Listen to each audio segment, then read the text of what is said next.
2021년도에 매입할 때 뭐 대출을 과도하게 받았거나 추가적으로 이제 대출을 받아서 그런 것들이 아무래도 이자가 높으니까 버티기가 힘들어지는 거죠. 그러니까 이런 것들을 낙찰을 받으면은 오히려 시세보다 더 비싸게 사는 꼴이 되어버리는 거죠. 이거는 낙찰을 받을 사람이 없을 겁니다. 패가 같은 느낌입니다. 맞습니다. 낙찰가율을 보면은 무려 1865%, 3,170만 원에 낙찰이 됐습니다.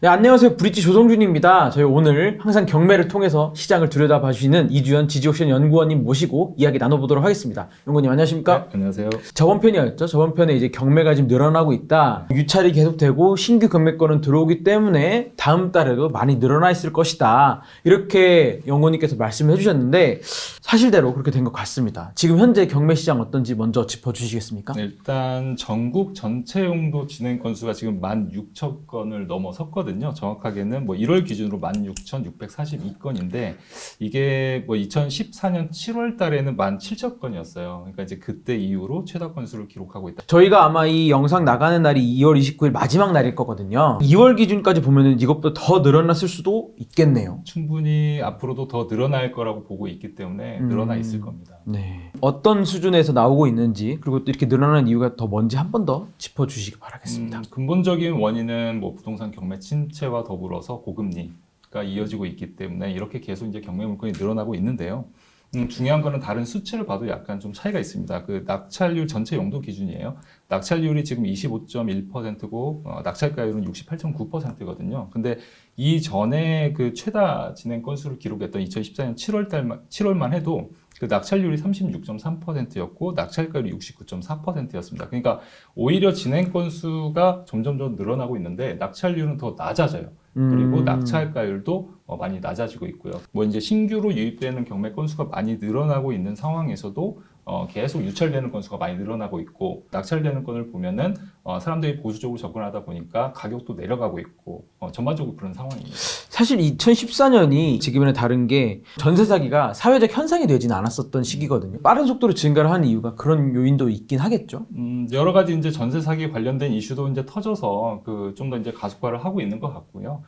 그때 상황하고는 뭐 이제 완전히 똑같지는 않지만 수치적인 면에서도 굉장히 낮은 수준이다. 그러니까 완전히 그때보다는 더 안 좋은 상황이라고 볼 수도 있는 거죠. 낙찰가율도 아무래도 지금 금리가 높은 수준을 계속 유지할 가능성이 크기 때문에 아무래도 사람들이 보수적으로 들어갈 수밖에 없는 상황입니다. 그러면 낙찰가율 자체도 좀 더 하락하지 않을까 이렇게 보고 있고요. 그럼 이게 좀 어떤 수치를 봤을 때 좀 경매 신청 건수가 늘어나냐 볼 수 있을까요?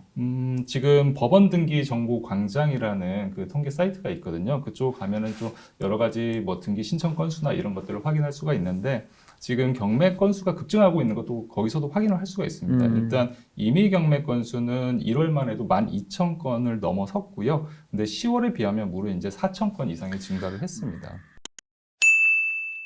여러 가지 요인이 있겠지만 이때보다 지금 시장에 있는 사람들이 불안하기도 하고 주요하게 요인을 했던 거는 임의 경매 건수인 건가요? 강제 경매 건수인 건가요? 임의 경매하고 이제 강제 경매 차이점에 대해서 일단 간단하게 말씀을 드리면 임의 경매 건수는 그러니까 보통 이제 은행권에서 경매를 신청했다. 그러니까 근저당권자가 담보권 실행을 위한 경매를 신청했다라고 보면 되는 거고요.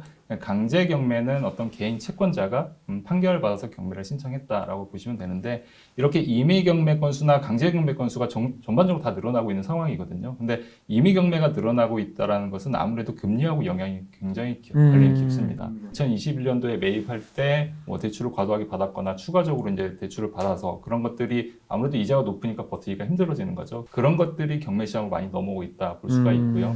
그냥 강제 경매는 아무래도 개인 채권이긴 한데 지금 같은 상황에서는 보증금, 반환 채권 이런 것들 때문에 강제 경매 건수가 많이 늘어나고 있다 볼 수 있습니다. 저희가 뭐 또 하나 볼 게 이게 어쨌든 이 전세 사기 문제랑 같이 연관이 되면 임차인들이 직접 경매를 신청할 수도 있지만 최근 들어서는 이 어떤 보증보험을 활용한 케이스들이 많았기 때문에 보험을 내주는 허그에서 많이들 경매를 신청을 할 것 같아요. 요즘에 이제 깡통 전세 혹은 이제 전세 사기 때문에 이제 그런 부분들이 많이 이슈가 되고 있는데 뭐 아파트 값이나 빌라 값이 한참 올라갈 때 다 보증을 100%를 해줬기 때문에 지금 전세 가격이 내려가고 가격이 하락하다 보니까 손실률이 엄청나게 커지고 있죠. 평균적으로 서울 빌라 낙찰률이 뭐 이제 10%대 초반을 기록을 했었습니다. 네네네. 지금까지는. 뭐 10건 정도가 나오면은 뭐 한 건 정도 낙찰이 되는 수준이었죠. 근데 최근 들어서는 약간 10% 중반대, 한 15% 정도 약간 반등을 하긴 했거든요. 제가 좀 살펴봤더니 지금 허그에서 이제 그 임차인들의 대위 변제를 해주고 이제 구상권을 행사를 하잖아요. 지금 강제 경매를 신청하는데 보증해줬던 보증 금액이 워낙 크다 보니까 그거를 인수해야 하는 입장에서의 낙찰자들이 낙찰을 안 받는 거죠. 그렇죠. 예. 그러다 보니까 허그에서는 이게 계속 놔두면 안 될 것 같아서 일단 대항력을 포기하기로 하는 인수조건 변경구를 신청을 합니다. 지금 그런 것들은 낙찰가율이 그나마 조금 올라가고 있거든요. 제가 이해한 걸로는 이게 더 이상 더 손해 볼 수는 없으니까 여기로라도 일단 해결을 하자라고 허그가 그렇게 하는 건가요? 그렇죠. 만약에 예를 들어서 뭐 내가 2억 원을 보증을 해줬는데 지금 뭐 매매 가격이 1억 5천만 원이다. 그러면 누군가는 뭐 인수를 해야 한다고 하면 결론적으로 2억 원에 매입을 해야 하는 거거든요. 맞습니다. 근데 이제 그거를 당연히 1억 5천짜리 2억 원에 매입할 사람은 없겠죠. 그러니까 허그 입장에서는 그러면은 내가 그 2억 원을 낙찰자에게 주장하지 않겠다. 그러니까 얼마의 낙찰을 받던지 간에 그 나머지를 청구하지 않겠다라고 하는 것을 대항력을 포기를 하는 거죠.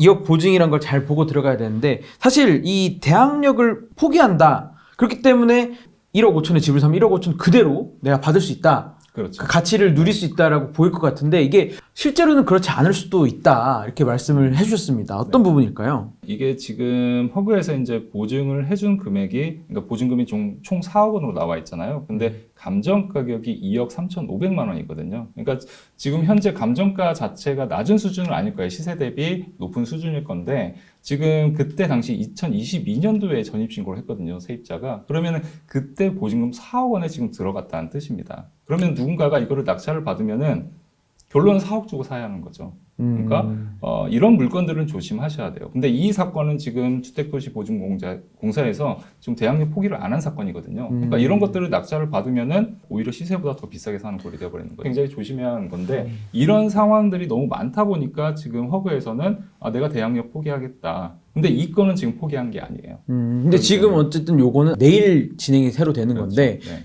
유찰될 가능성이 높겠네요. 이거는 낙찰을 받을 사람이 없을 겁니다. 아예 없어요. 네, 이거 있을 수가 없죠. 그러다 보면은 나중에 이제 허그에서는 대항력 포기하겠다라고 변경할 수가 있는 충분한 그런 가능성이 있는 사건이고요. 네. 연구원 이게 그럼 대항력을 포기하는 걸 어떻게 확인할 수 있죠? 일단 허그 홈페이지에 들어가면은 그 허그에서 대항력 인수조건 변경하겠다라는 그런 리스트를 공개를 하거든요. 또 그것만 보고 그렇게 판단하시면 안 되고 허그에서 이제 법원에다가 인수조건 변경부를 신청을 하면은 법원에서 그걸 받아들여져야지만이 대항력 포기가 정상적으로 되는 겁니다. 경매물건, 매각물건 명세서나 이런 걸 꼭 확인하고 정말 포기를 했는지 이걸 재차 확인하고 들어가셔야 하는 거죠. 대항력을 포기하면은 어떻게 되는지도 좀 알아보면 좋겠는데 또 뭐 혹시 이게 사실 무조건 포기하는 게 아닐 수도 있잖아요. 그런 조건 같은 경우를 다는 경우도 있나요?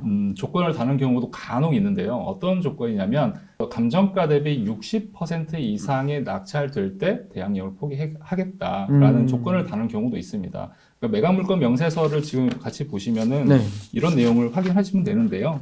포인트만 좀 이렇게 집어서 보면은 주택도시보증공사로부터 매각 가격이 최초 감정가의 60% 이상인 경우 이렇게 이제 조건을 다는 경우가 간혹 있거든요. 뭐 포기했다고 해서 내가 무조건 더 낙찰 받으면 인수할 금액이 없구나 또 이렇게 또 생각하면 안 된다는 거예요. 궁금해지는 게 그러면 이렇게 되면 어떻게 되는 거예요? 최종적으로 어떻게 돼요? 만약에 대항력을 포기하지 않았다. 네. 그럼 이제 계속 유찰이 되는 거죠. 근데 간혹 가다가 요즘 들어서 5%에 뭐 몇백만 원, 뭐 1,000만 원 이 정도 수준에서 또 낙찰을 받는 분들이 계세요. 그러면은 제가 기자님께 반대로 여쭤보면 그거 만약에 500만 원, 2억짜리 500만 원 낙찰을 받았다. 근데 인수할 보증금이 2억 원이다. 그러면 낙찰을 받고 나서 어떻게 하실까요? 일단 낙찰 받고 변제를 언제까지 해야 되는지를 확인할 것 같고 그 다음에 뭐 내가 살 집이 아니면 임대료 주고 기간을 두면서 돈을 마련하거나 할 수도 있겠죠. 맞습니다. 그게 이제 정상적으로 생각하는 절차거든요. 보통 허그에서 이제 채권을 가지고 있는 이런 사건들 같은 경우에는 그 임차권 등기가 되어 있거든요. 네. 임차권 등기가 되어 있어야지 뭐 나중에 이제 전출 하더라도 대항력과 우선 면제권이 유지가 되기 때문에 뭐 허그에서도 당연히 임차인들에게 임차권 등기를 하라고 합니다. 만약에 5%의 낙찰이 됐다. 그러면은 제가 변제를 해줘야 하잖아요. 그 허그에서는 변제 받음과 동시에 임차권을 말소를 해줘야 돼요. 그래야지 맞습니다. 다른 사람한테 임대도 줄 수 있고 아니면 다른 사람한테 매각을 할 수가 있으니까요. 근데 제가 최소한 1년 전에 그렇게 낮은 금액에 낙찰되었던 그런 물건들을 살펴봤는데 그 임차권 등기가 말소가 되지 않은 것들이 대다수였습니다. 말씀해 주신 대로 그런 상태라고 하면은 사실 보통의 상황이면은 저는 그 집에 못 들어갈 것 같거든요.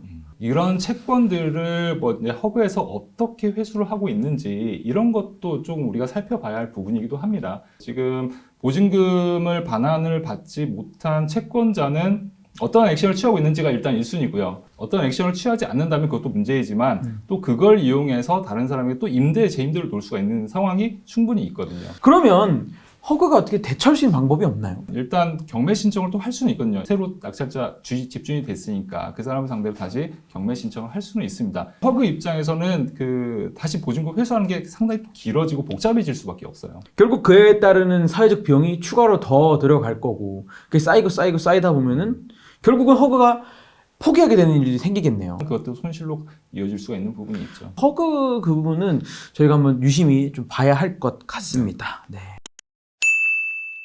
네, 이번에는 저희가 어떤 특정 물건을 보고 고민을 같이 해보는 그런 시간입니다.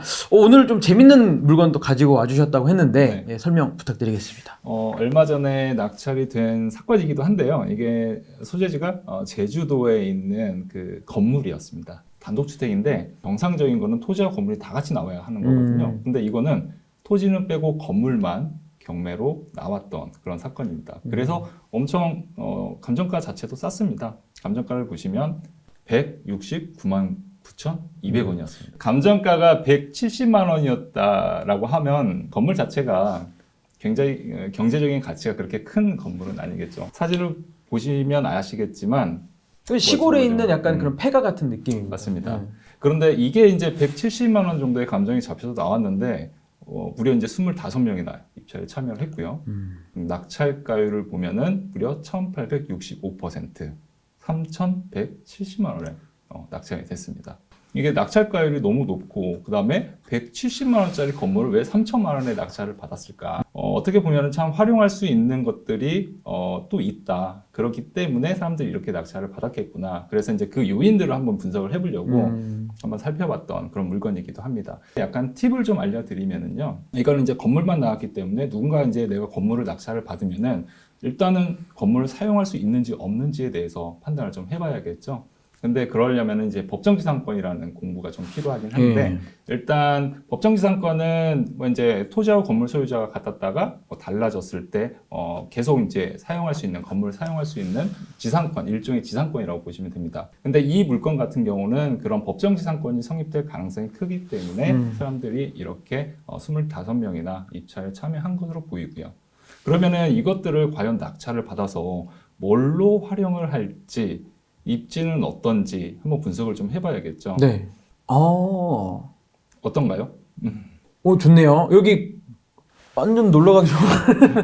일단 바닷가도 가깝고, 네. 그죠? 그 다음에 앞에 바로 이제 상업지역이 형성이 돼 있어가지고 어떤 편리시설 이용하기에도 위치적으로 나쁜 위치는 아닙니다. 뭔가 머릿속에 그림이 그려지네요. 약간 제주도 놀러 가면 시골길 따라 들어가면 있는 예쁜 펜션 혹은 카페 약간 그런 것들이 제주도에서 많잖아요. 그렇죠. 그러니까 제가 이거는 뭐 추정이긴 한데 과연 이거 낙찰을 받으신 분이 여기에 살기 위해서 낙찰을 받았을까? 그건 아닐 것 같아요. 네. 지금 이렇게 아까 슬쩍슬쩍 지도에서 봐도 무슨 스테이 이런 것들이 많이 보이거든요. 맞습니다. 네. 그래서 아무래도 뭐 단기 임대, 뭐 한 달 살기 뭐 이런 것도 유행하잖아요. 그럴 목적으로 지금 낙찰을 받은 게 아닌가. 그러면은 워낙 이제 수익률을 이제 비교를 해봐야겠죠. 물론 내가 건물은 샀지만 땅을 산 건 아니잖아요. 그렇죠. 그러면은 땅 주인에게 사용료는 내야 합니다. 맞습니다. 근데 이런 땅 같은 경우는 사실 이제 공시 가격이나 이런 것들이 높지가 않아서 사실 임대료 자체도 높지가 않을 거예요. 그러면은 내가 뭐 한 달 살기 뭐 이제 단기 임대를 놓거나 그랬을 때 더 큰 수익이 생길 수도 있는 거죠. 그렇죠. 그리고 또 옆에 보면은 또 주차장도 있어요. 건물 자체가 뭐 크지 않고 땅도 크지는 않지만 뭐 이제 주차도 마음대로 할 수 있고 편의시설 가깝고 바닷가 가깝고 그리고 내가 이거를 건물을 부시고 새로 지을 수는 없어요. 내가 이제 법정 그 땅 주인의 허락을 맡아야 하기 때문에 그런 건 이제 불가능하지만 어느 정도 인테리어는 가능한 거죠. 그래서 예쁘게 꾸며놓고 단기 임대로 놓을 수도 있고 뭐 이런 목적으로 낙찰을 받은 게 아닌가. 용도 변경이 가능하다면 그렇죠. 근린 시설로 뭐 카페나 이런 시설로 바꿀 수도 있겠죠. 이렇게 다시 보니까 경매를 제대로 하시는 분들은 진짜 빠르고 엄청 맞습니다. 빠르시고 투자 판단도 되게 강하게, 되게 과감하게 하시는 것 같습니다.